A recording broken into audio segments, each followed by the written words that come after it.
Space Sweepers. Um, well, the tagline for this movie, the adjective that it has is that this is the first South Korean sci-fi movie set in space. There have been many successful South Korean sci-fi movies. I suppose even some horror films or fantasy films could be considered sci-fi. Uh, there's been a lot of instances where movies got a lot of credit because of the amazing computer graphics or the CGI that's involved. We've made a lot of huge strides here in Korea from, uh, you know, uh, the primitive ages to nowadays the effects department. Um, we even have prominent companies like Dexter, which is actually getting a lot of global recognition. We're getting a lot of CGI improvements.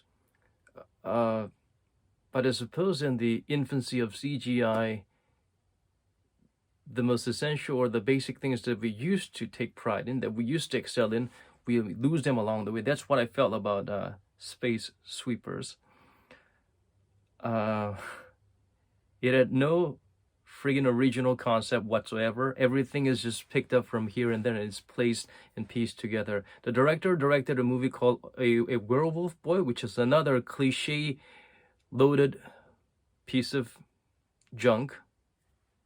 I suppose maybe it's not all him. Maybe he needed to do it to please the investors or to please a certain fan base. But this is the second movie created by that director that I've watched that I sort of expected, knew what I could expect from the trailer, but I was hoping there would be more. But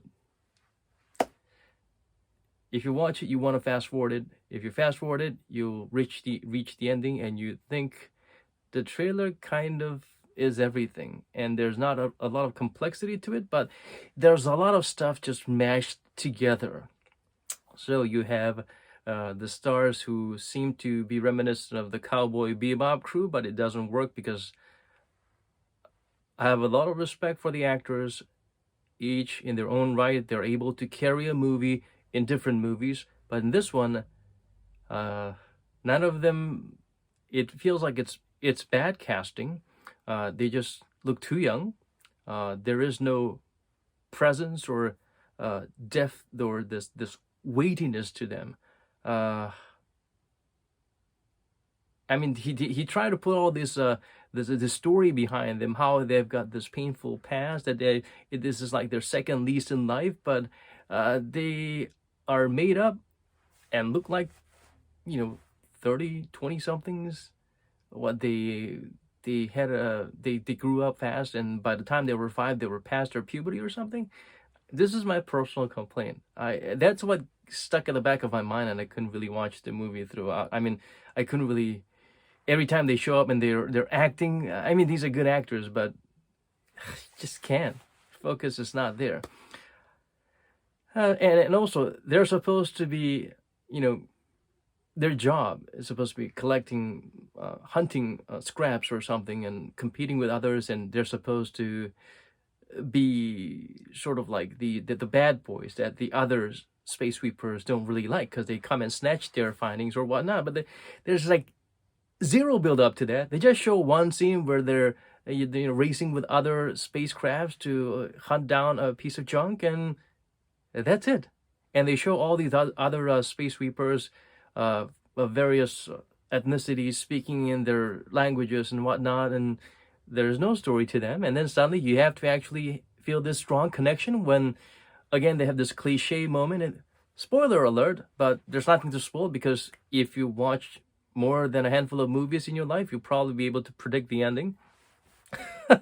They all come together and, sacrifice and help each other out. Humanity unite, and the villain is just so one-dimensional and rushed, and the actors are the non-Korean actors are really, really, really bad.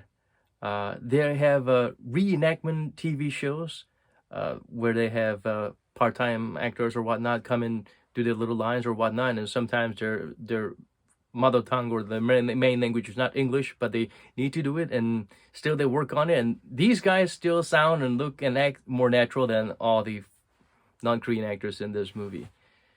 Is it the directing? Is it the scripts? I don't know what it is, but it's very, very distracting. Lazy casting, I guess.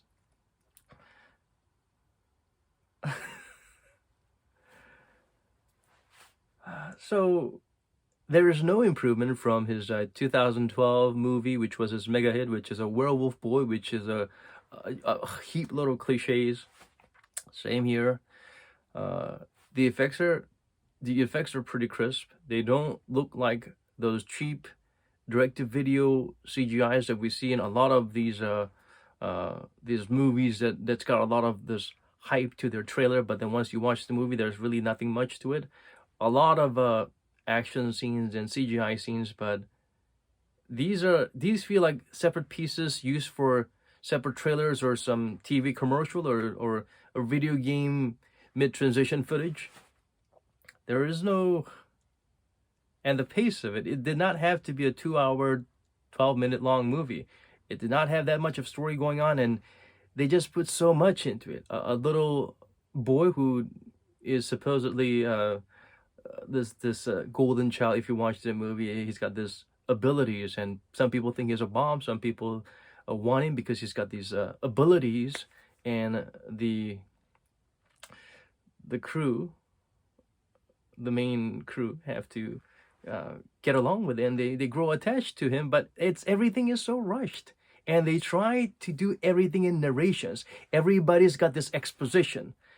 We got the visuals telling the story, and it's not a difficult story to understand those little bits and pieces. And they have to explain, like, ooh, the camera is on, the light is on, I am speaking, words coming out of my mouth. That's how bad the exposition is. And we don't need you to, there are like 2 or 3 times where they try and tell what these characters are about. Oh, this character, you must like this character because right now she may seem like a lazy person who don't care about her job, but actually she was a leader of a rebellion. But she's the only one who survived a massacre, and now she's in hiding. Come on, seriously? Again, because they have this backstory, this history to them, you cannot cast people that are this young. You mean they were like part of a rebel pirate crew when they were like 7 years old, and now they're looking 20-something?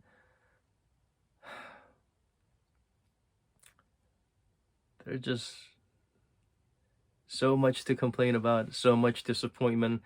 And I'm blown away when someone has a really nothing but positive reviews about this movie, and they insist that you go and watch it. You will see a lot of Korean reviewers immediately after watching this movie saying, mostly, thank God it's on Netflix, because it would have been quite a waste of time and money to watch it at the cinema. Yeah, you want to show support for new attempts to try and break barriers, to try and be the first South Korean sci-fi movie set in space. This is the first sci-fi movie made in Korea set in space, so we can't just give it a pass because of that tag, that name tag they have. I mean, all the more reasons why you should try and be a good movie with something at the core and some characters with depth and some pace. Don't suddenly go from lighthearted characters and stories, and suddenly you're saving the world and everybody's crying and just your world's tiniest violin playing the world's saddest song just for you. Cut that out.